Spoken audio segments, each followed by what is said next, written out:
Well, hello everyone. Welcome back to Vickie's Country Home. Today's just going to be a little bit of everything. There's been so much happening this summer that you've probably noticed I haven't put up as many videos. Sometimes it's just hard to keep up with everything in your life, everything that gets thrown at you, and make a lot of good videos, which I try and do. So I hope you forgive me for that, but I'm going to show you a little bit today of what's been going on in my life and what I've been up to. Some good, some not as good, but that's life. You just take it as it comes. So first of all, I want to just say a huge thank you to Mrs. Lori at Whippoorwill Holler. She had a 300 subscriber giveaway, and she's awesome. If you haven't checked her out, she has a beautiful homestead in Arkansas, which I'm about to go visit her in September, and we're going to have a meetup on September 28th, and everyone's welcome. So if you're anywhere in the area, please let me know and we'll see if we can get you there. But I was one of 3 winners on her subscriber giveaway, and this is from the All-American store near her home in Arkansas. And these are beautiful flour sack towels from that All-American store. And so thank you, Mrs. Lori. They're beautiful. They are so pretty. So that was a good thing. One of the things that wasn't so great was the grasshoppers, and they came about 2 weeks after everything in my garden started to really do well, and they ate almost everything. They ate my fruit tree leaves, they eat the fruit on the trees, they ate my irises to the ground, they ate almost all my herbs, almost all of my vegetables. But I gotta say, I am blessed because they left my tomatoes, for the most part, alone. Don't know why. I don't know if they just don't like tomatoes, but they ate my neighbor's tomato plants. I just have to wonder, because I did a video, and I'll try and link to that, and I put scobies ground up from my kombucha. So I ground up the scobies, and when I planted the tomatoes, I put that down in the bottom of the hole.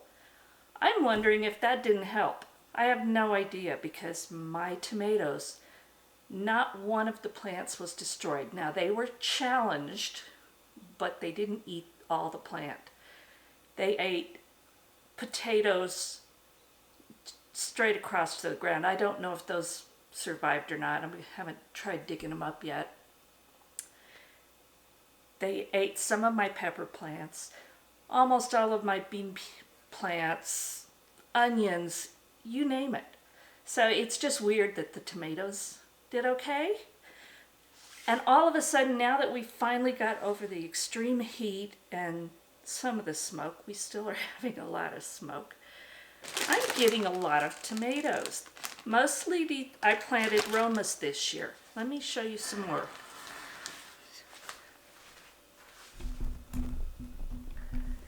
All of those, plus I would say I've probably gotten 3 times this amount, which to me is huge because I didn't have much else in my garden. I have had a few peppers, especially the Fresno chilies. They didn't seem to eat those as much. I had 3 green bean plants survive. They're just now giving me a couple of beans, so that's not going to be huge. 1 little okra plant that's not doing a whole lot. And my sugar snap peas, they didn't really touch those. I have no idea why. So anyway, that's what's been going on there. Because of the heat, we believe, we for the first time ever got mice in the house, which has been a huge project, because not only do we have to get rid of them, but we have to clean up anywhere they've been. So that's been an ongoing project. And while I'm at it, I'm reorganizing everything. So it's been time consuming. And these mice got past my cat, who is like an excellent mouser. So it's just been that bad. We had scorpions get in the house. We haven't had those in a while. And we think one of those stung our little dog Tootsie Roll in the mouth or in the face or something. And that was interesting because that was a lot of vet visits and taking care of her because her face swelled up, she wouldn't eat. Just lots of weird stuff this year, more than normal. So I'm going to now take you and show you a few things and kind of show you what I've been up to. Okay, this is my walk-in pantry that is attached to my kitchen. And the mice got in here, and this has been a huge job. I had to throw away boxed goods, bags of flour, cornmeal, things like that were not in protective packaging. So I've been addressing that and changing how I store a lot of things. So all my home canned goods here, all those jars had to be washed and sterilized because they were not good. Back there, I've put a lot more stuff into containers and jars. So it's good. It's making me reevaluate and organize, which I've not made time for because I've just been busy. And I've got more storage up there, and a lot of that are things that I don't use often or equipment. So I put those shelves up, or Brian put them up for me so that I could get more organized. And my upright freezer, which is packed full, that needs to be gone through. And this is just more storage of cookware. And I hope I'm not making you dizzy. Just condiments, purchased canned goods, anything like that. So down here at the bottom, this is where I have not finished yet. And I finally came up with a plan, which is why I haven't finished. I wanted to come up with a good plan for storage before I did all this at the bottom. Because I have a lot of jars of home canned goods and I have a lot of dehydrated. So I wanted to put them in where they make sense, because when you get back in this corner next to the freezer, that's like no man's land. And once things go back there, they never come out again because you forget about them. You're not using them. So I've come up with a plan using numbers and spreadsheets that can be updated as we go to keep track of what's back in that corner and even down here on the bottom. Because again, I have a lot of dehydrated goods that are in mason jars, canning jars. So I'll be showing that probably in a separate video. But in the meantime, this is my operating shelves of all my home canned goods. And one of the problems I have is because we're off grid, we have this solar tube in the ceiling, which goes up to the roof, and it gives us wonderful light for free because it's just reflecting the sunlight. And even the moonlight, actually. If it's a full moon, we have great light. But it's not wonderful for all these jars of food. So I have come up with a solution to that. This is a heavy shower curtain that I found, and I just used these hooks on my metal shelving, my wire shelving. And by doing this, it keeps all of my jars of food in a dark place. because I really don't have a dark place. We built this house to bring in a lot of light and realized this would be a problem for my home canned goods. So this is how I solved it, and I've been doing this for months and it works really well.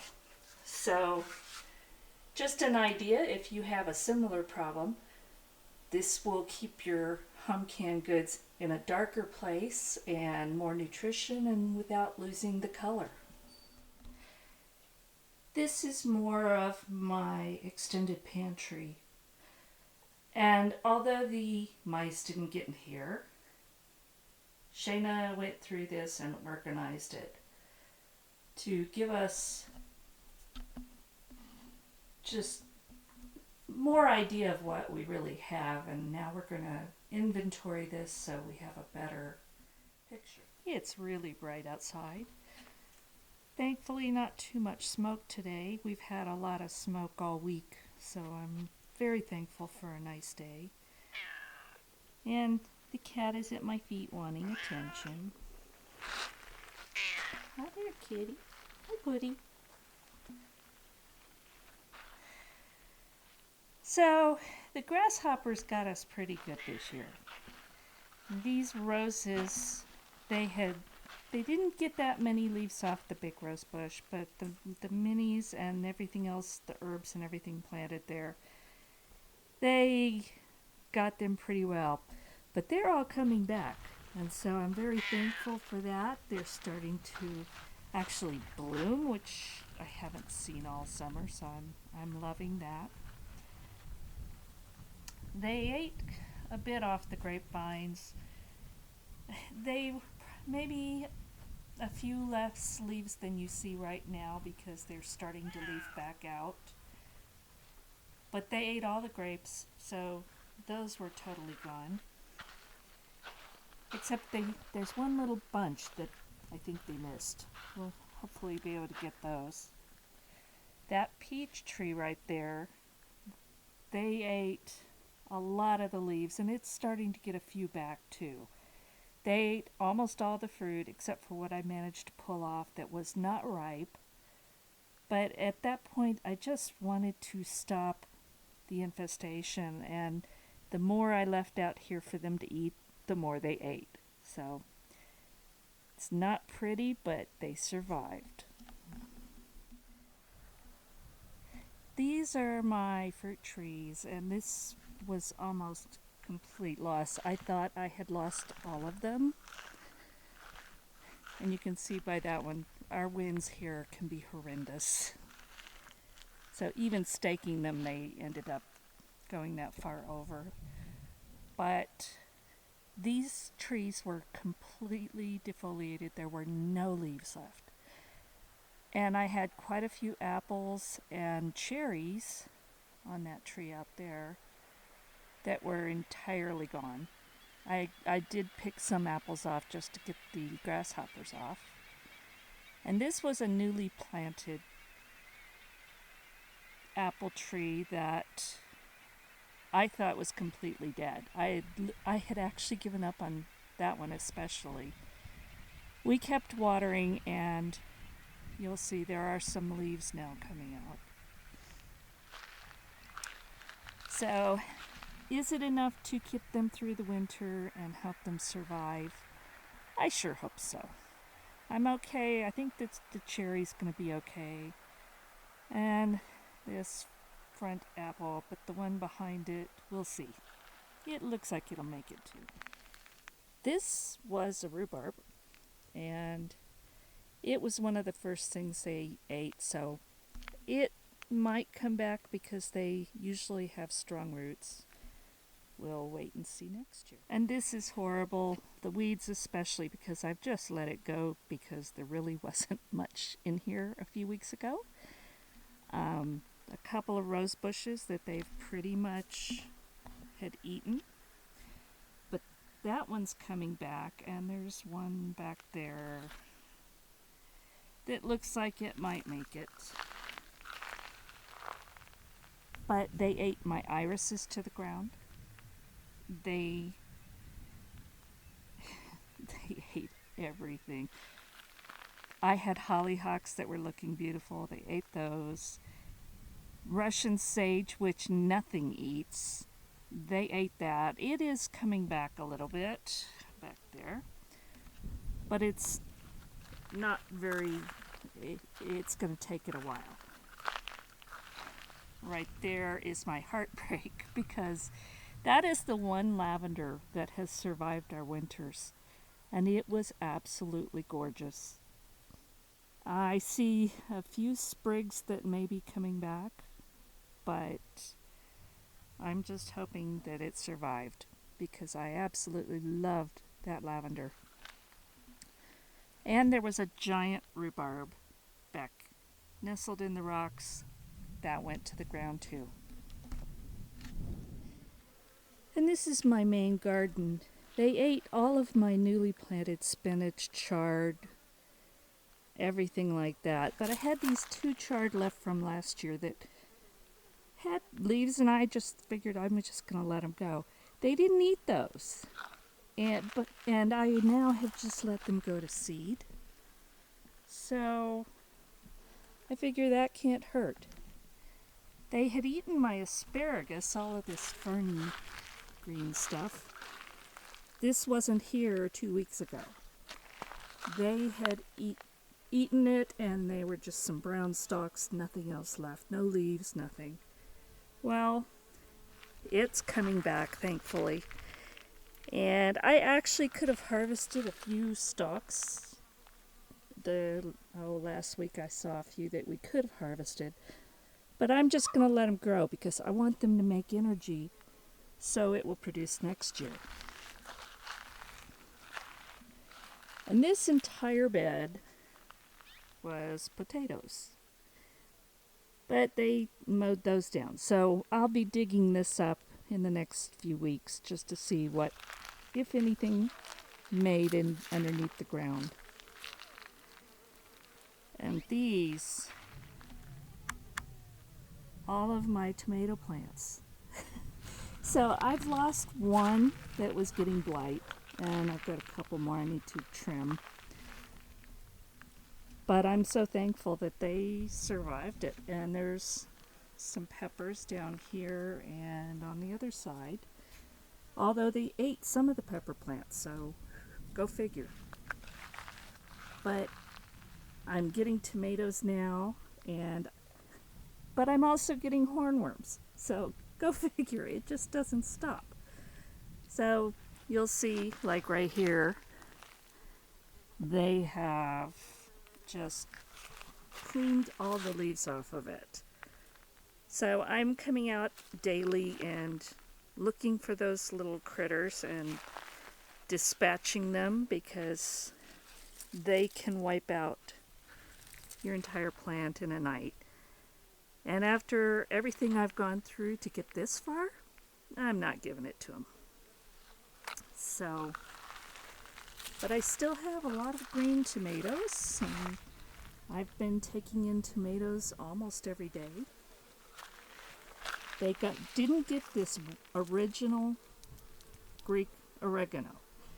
They got all the other ones that I had taken off of this, but this was from the original plant.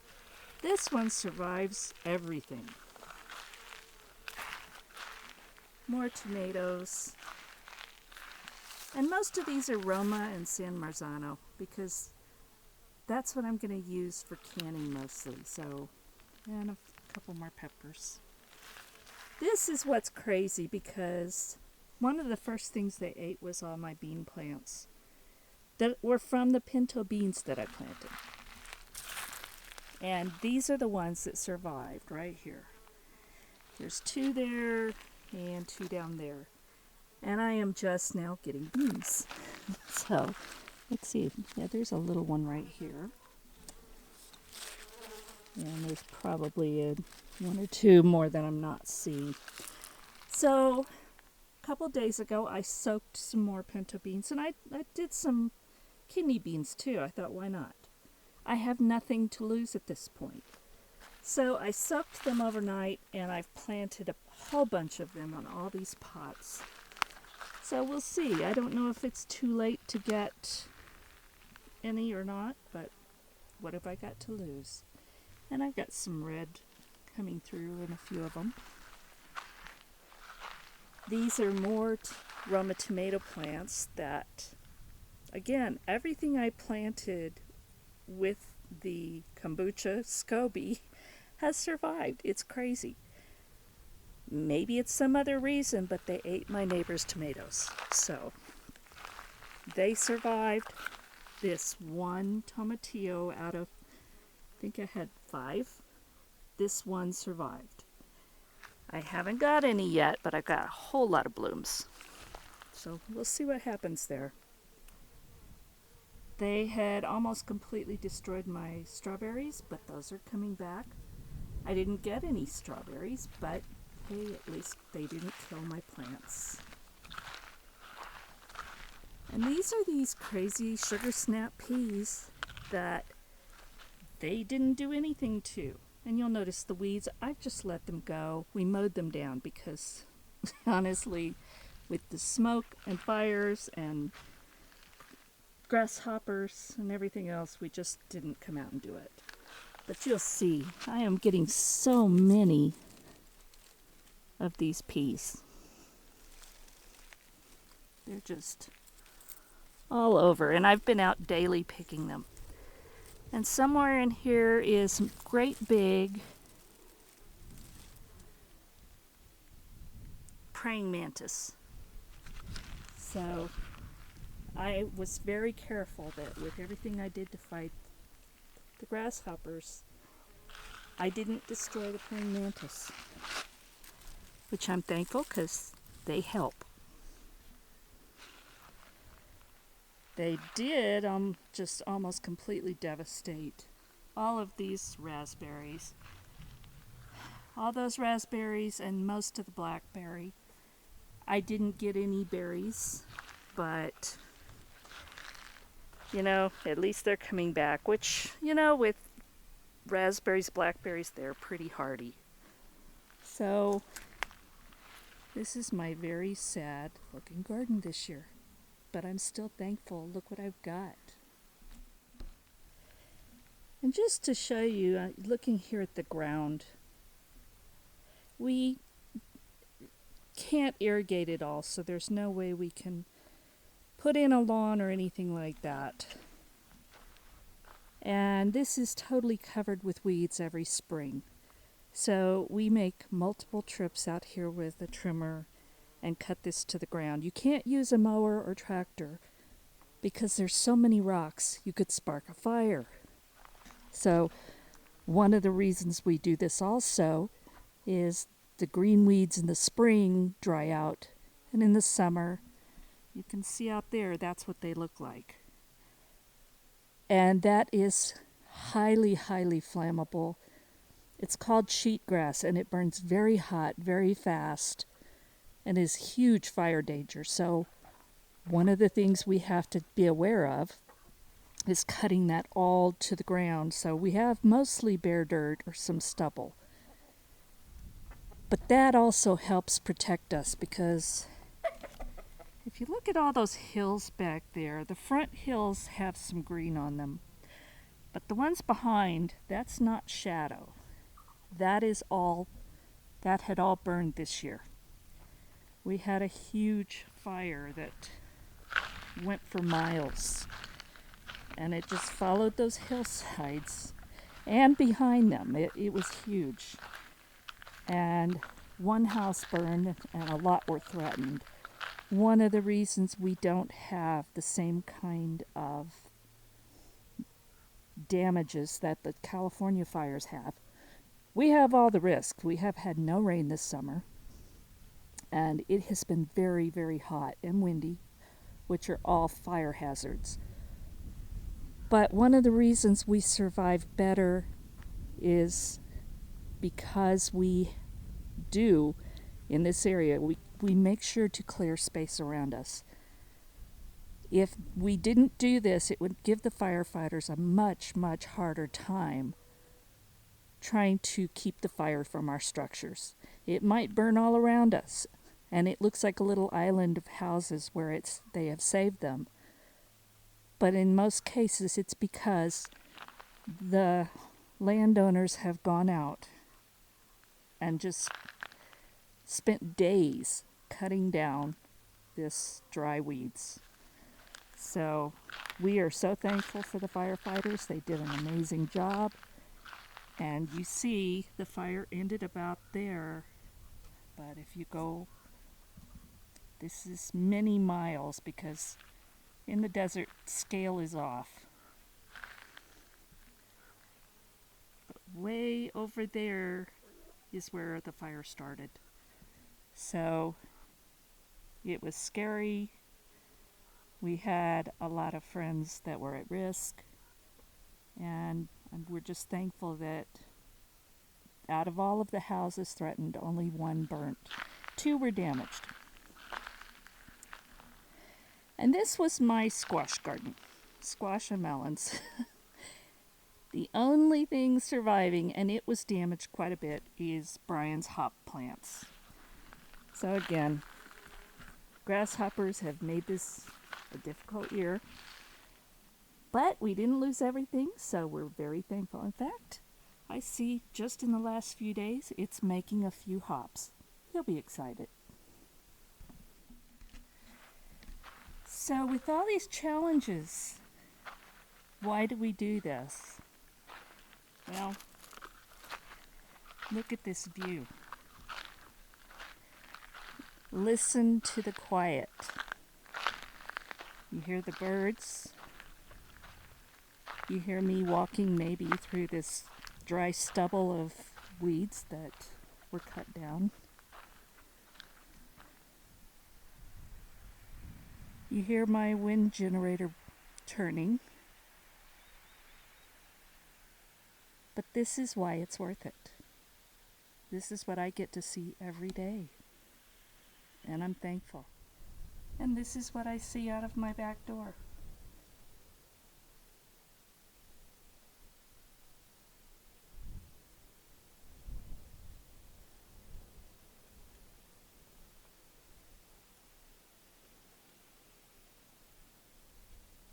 We are so blessed. So I think what I was trying to show you in this video is kind of the good, the bad, and the ugly of homesteading. When you come to my channel, you're going to see me cooking or whatever, but things are never perfect. I'm not perfect. I'm human. My hair is usually going to be a mess. In fact, I tell my hairdresser I want a cut that I can blow dry in a few minutes. I will not style, and I don't want to use a lot of products. And it better be ready for the wind here in Nevada to blow it all over the place and still not look too bad. That's just part of who I am. You're going to see me spill things. You're going to see me get things on my clothes, drop things. And I've had comments about how dare you cook when you're sick. Well, guess what? I've got a family. And sometimes we're all sick, and even if we're not. I'm not gonna not cook just because it offends you. So if it does, please feel free to go to another channel and watch something else, because this is my homestead and I will do things that are safe for my family. But you know what, if little things bother you, then you really shouldn't watch them. It's better off. That way you keep your blood pressure down. I'm not going to hide that real things happen. Mice and scorpions got in my house. Oh my. I live in the desert. There's not a lot of green out here. It was hot. There were fires.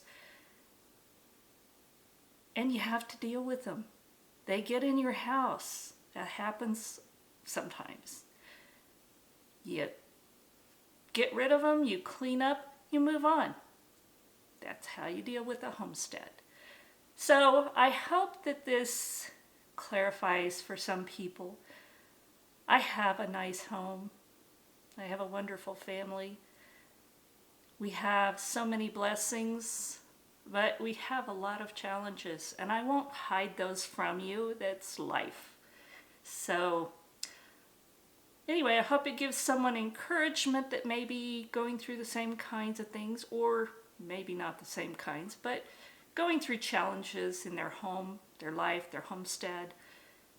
And just know that there's a season for everything, and these things will come and go, and you just keep your faith and keep moving on. So I hope this was helpful, and if you like this, please subscribe, share with your friends, hit the little notification bell so that you can come back and see me again. Thank you for watching, and God bless.